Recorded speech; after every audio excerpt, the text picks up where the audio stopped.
Donald ট্রাম্পের মতো দেখা যায়। তো প্রথমে শুনে বিশ্বাস করিনি যে গরুর সাথে কিভাবে একজন মানুষের চেহারার মিল পাওয়া যায় মহিষের সাথে। ভাই বিষয়টা খুবই ইন্টারেস্টিং। গরুটা আসলেই ডোনাল্ড ট্রাম্পের মতো দেখা যায়। এটা নারায়ণগঞ্জের একটা খামারে 2টা গরু বড় হয়েছে, তো এই গরুটাই তার চেহারার সাথে বেশি মিল আছে।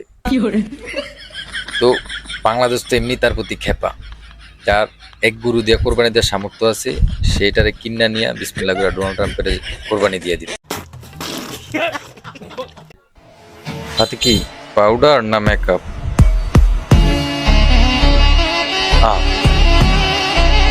আগেই তো সুন্দর ছিল, এখন তো বেজ্জার মতন দিয়ে দিতেছে।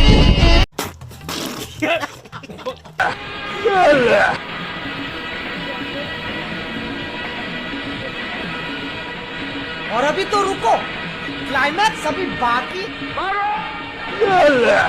म्यूजिक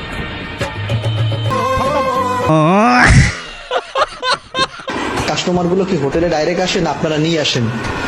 না, আমরা নিয়ে আসি না, হয়তো আমাদের পার্সোনাল কেউ থাকলে নিয়ে আসে, পার্সোনাল না থাকলে ওরাই দিয়ে দেয়। যদি আমার মতো একজন আসে?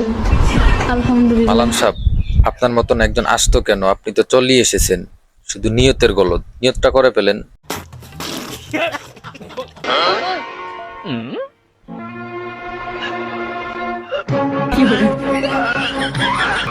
এটা কেন সম্ভব ভাই? এটা তুই পারবি না। হ্যাঁ, লকেটটা খুলে ফেল, এটা ভাঙার দরকার কি?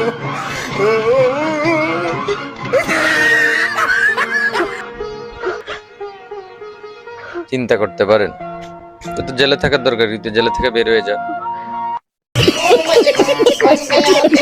আচ্ছা, কেউ যেন উপর থেকে ভিডিও না করে, এতটুকু রিকোয়েস্ট, ঠিক আছে? উপর থেকে কেউ ভিডিও করবে না, যা মন চায় ভিডিও করে, উপর থেকে করে না না না, কেউ উপর থেকে ভিডিও করবেন না, সবাই নিচ থেকে ভিডিও করবেন।